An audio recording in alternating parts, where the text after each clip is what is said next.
Olá pessoal, sejam bem-vindos ao podcast da DBOCM. Eu sou o Carlos e dando sequência na nossa série de podcasts voltadas ao workshop de administração de banco de dados Oracle, para você que quer compreender o Oracle e todos os seus elementos ali envolvidos na parte de administração. E hoje vamos falar sobre Redo dentro do Oracle Database. Eu estou com o Oswaldo aqui para falar sobre esse assunto e vamos chamar ele. Fala, Oswaldo, boa tarde, tudo bem? Fala, Carlos, boa tarde, tudo, e você? Tudo jóia, meio resfriado aqui, mas tá tudo bem. Esse tempo maluco, não tem como, né? Mas vamos lá, né? Não pode parar. Vamos lá. E pessoal, anteriormente aí falamos que o banco de dados Oracle possui ali diversos mecanismos para garantir a consistência e integridade dos dados. Nesse podcast vamos falar um pouco mais sobre Redo, essa estrutura importante ali para realizar operações de recuperação dentro do banco de dados Oracle. Esse tema também faz parte ali do workshop de administração do banco. E, Oswaldo, já falamos aí do undo, que é importante, né? Mas tão importante quanto ele também é a parte do Redo ali na parte de operação do banco de dados, né? Vamos esclarecer ali para o pessoal o que é o Redo, para que ele serve e as características dele? Vamos lá. É um tema bem importante, né? Como você falou, cai na prova, na 082. É um tema bem pertinente também, então, assim, tem que entender a parte de Redo para depois ir para o próximo passo, que é a 083, né? Principalmente a parte de backups, a recuperação. Então, vamos explicar para o pessoal aqui um pouquinho sobre o Redo. Vamos lá. O que é o Redo? Quando eu penso na parte de undo, o undo o que é? É o desfazer.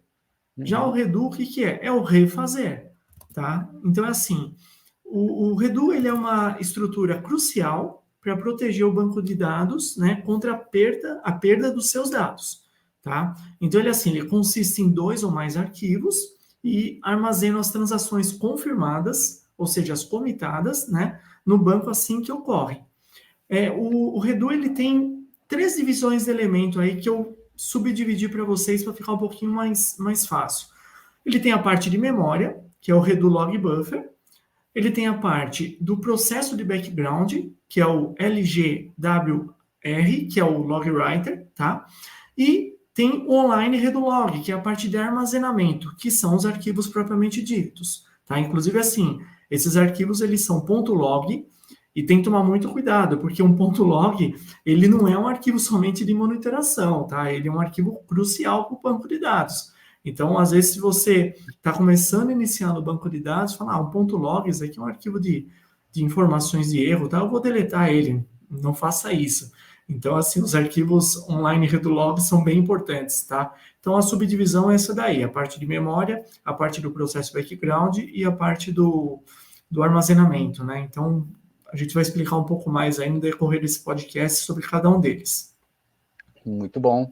No outro podcast, você havia comentado ali, até a dica ali de que undo, né, gera redo e redo não gera undo. É isso mesmo? É isso mesmo. Essa dica prevalece, né? É importante para matar uma questão aí da prova de certificação, tá? Tentar explicar um pouquinho melhor sobre isso daí. Undo gera redo, redo não gera undo. Por quê? Quando eu faço qualquer alteração lá nos datablocks, tá? Então, pensando em datablocks, que é uma estrutura interna da Tablespace, ele faz o quê? Ele vai fazer uma alteração, tá? Dentro da minha Tablespace. Quando eu faço, por exemplo, um comando de insert, ele faz, sem eu comitar, ele faz o quê? Ele faz uma alteração no datablock, em todo aquele processo dos extents, dos segmentos, tá? Naquele momento ele está fazendo o quê? Ele está gerando o undo. E quando eu faço todo esse processo, essa transação, ele também me gera redo. Então, undo gera redo.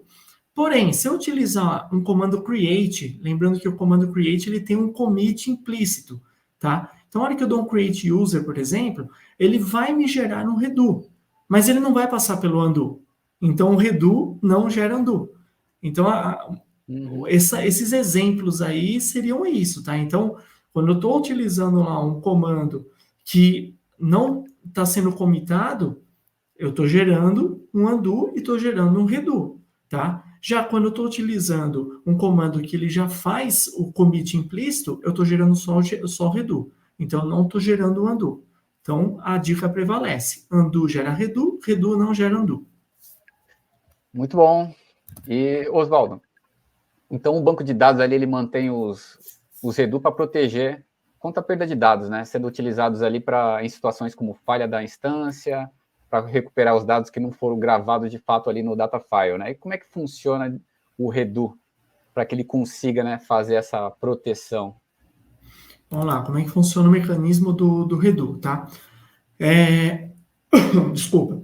É o seguinte, é verificado lá no bloco, né, que vai ocorrer a transação, tá?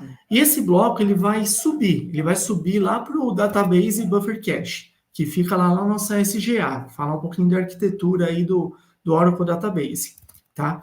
Ao mesmo tempo, vai ser armazenado essa informação do bloco que está sendo alterado lá no Redo Log Buffer, que é a parte de memória do nosso Redo. Então, a primeira informação é isso, vai um pouquinho lá para a memória da SGA e vai um pouco lá para o Redo Log Buffer, tá? Depois disso, a transação, quando ela for commitada, o que acontece? O processo de log writer, tá? Ele vai escrever lá no online Redo Log, ou seja, lá no arquivo físico.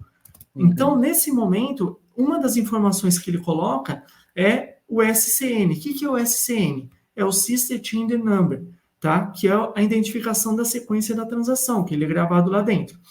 Uma outra informação também que ela grava são os threads. O que são os threads? É o número da instância. Como nossos exemplos, nós estamos falando aí da parte da 082, a gente sempre vai tratar em cima de 5 instances, tá? Então, o número da instância sempre vai ser aquele. Mas até para exemplificar um pouquinho, quando a gente está falando de ambiente clusterizado, eu vou ter aí números de threads diferentes, da instância 1, da instância 2, da instância 3, por exemplo. Então, são informações que elas estão intrínsecas lá também no arquivo, tá?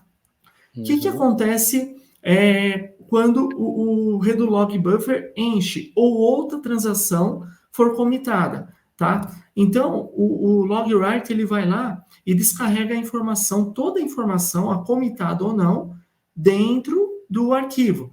Pô, mas você falou que o log write ele grava a informação quando comitada no arquivo. Tudo bem, mas se excepcionalmente o log writer, o Redo Log Buffer encher, tá? Ou uma outra transação for comentada, ele vai jogar tudo isso dentro do arquivo de Redo. Porém, ele consegue fazer uma subdivisão, ele consegue identificar se precisar reparar essa informação. Ele sabe o que realmente é permanente e o que não é.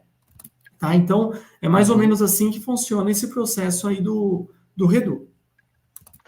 Bem interessante. E o Redo faz esse serviço de guardião, né? Evitando ali a perda de dados. E os comitados, eles não deveriam estar nos data files ali de forma imediata? A gente pensa que sim, né? A gente pensa que quando você dá lá, por exemplo, um create user, né?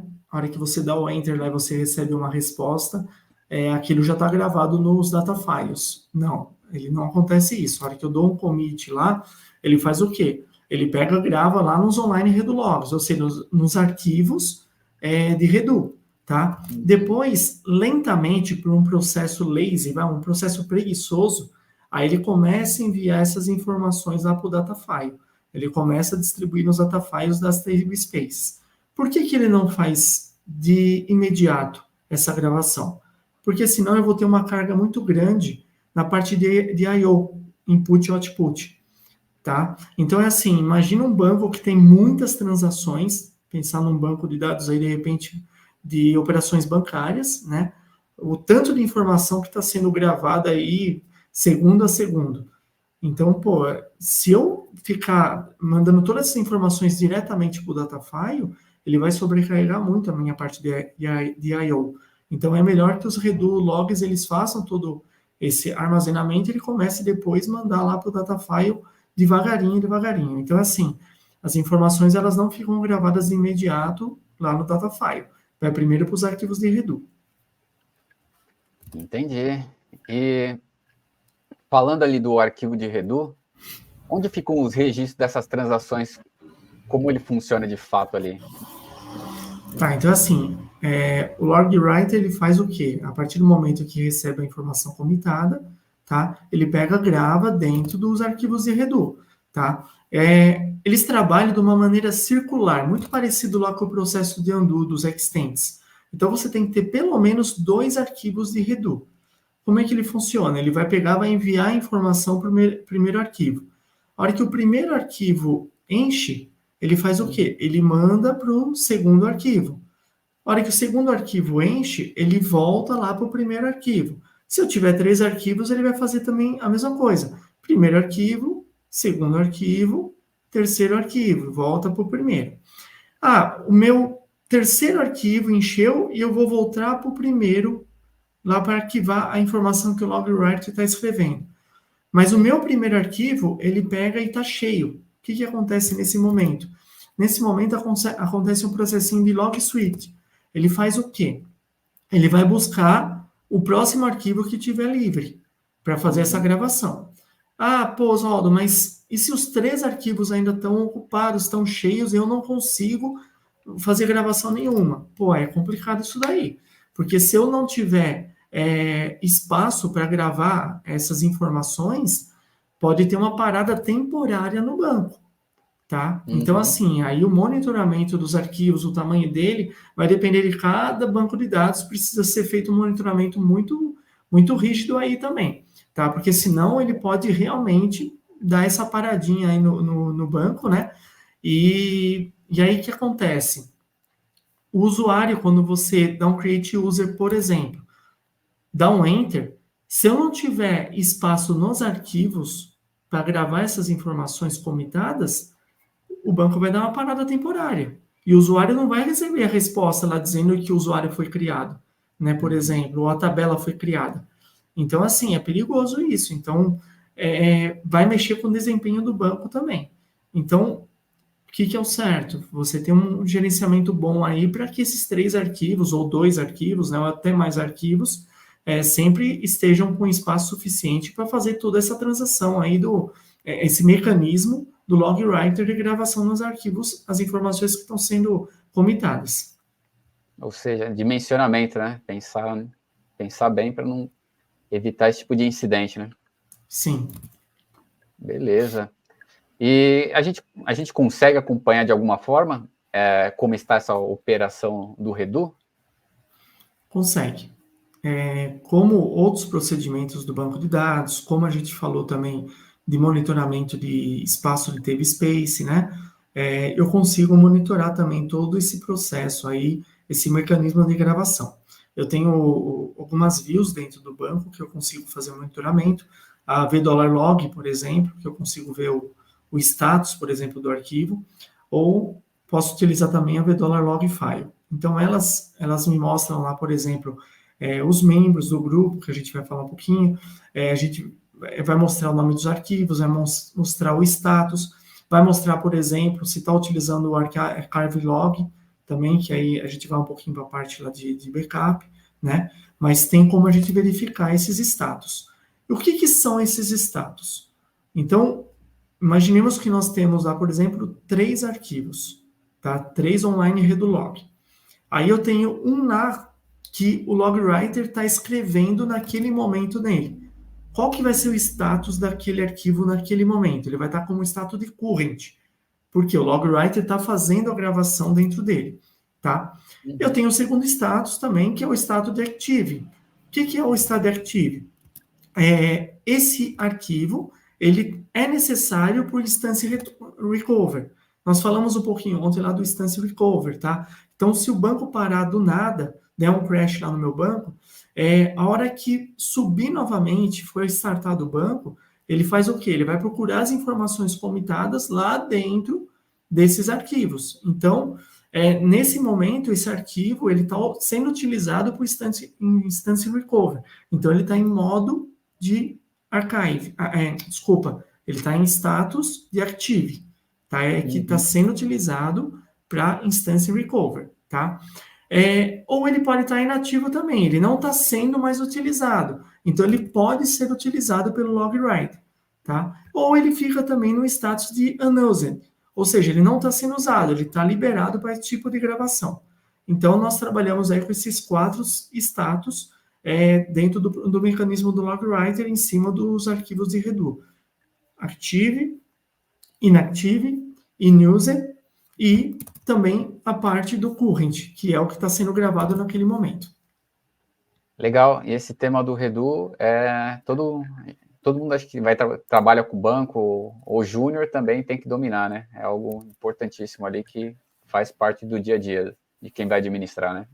Sim, assim, como qualquer, digamos, elemento lá do banco de dados Oracle, né? O Redo não é diferente também de ser importante. Porém, ele é muito importante, né? Ele é muito importante porque ele que está aí fazendo todo o recolhimento das transações comitadas, né? Todas as informações estão sendo gravadas nele e isso é importante para o backup. Tá? Ontem nós falamos lá na parte do Undo, quando, por exemplo, eu faço uma operação de PIX, lá o débito de uma conta e o crédito na outra conta, então a hora que essa informação ela é comitada aqui no débito e a hora que ela é comitada lá que está totalmente consistente a informação, pô, quem está trabalhando por trás? A parte do Redo. Antes de ir lá para os data files, a informação do extrato atualizado está lá dentro do Redo. Então, você já começa a ver o quanto é importante o Redo dentro do Oracle Database. E lá na frente, quando a pessoa for estudar lá, o DBA for estudar a parte do 083, que é a parte de backup físico de banco, por exemplo, performance tuning, etc., né? Aí vai ser importante a pessoa já ter todo esse conceito de Redo. Aqui também, Carlos, a gente dá uma pincelada, né? Como a gente já falou várias vezes. Na imersão é mais fácil de identificar todo esse assunto de Redo, porque aí nós temos aí ilustrações e tal, então a gente abrange muito mais o assunto de Redo. Mas para o pessoal entender um pouquinho aí sobre o Redo no Oracle Database.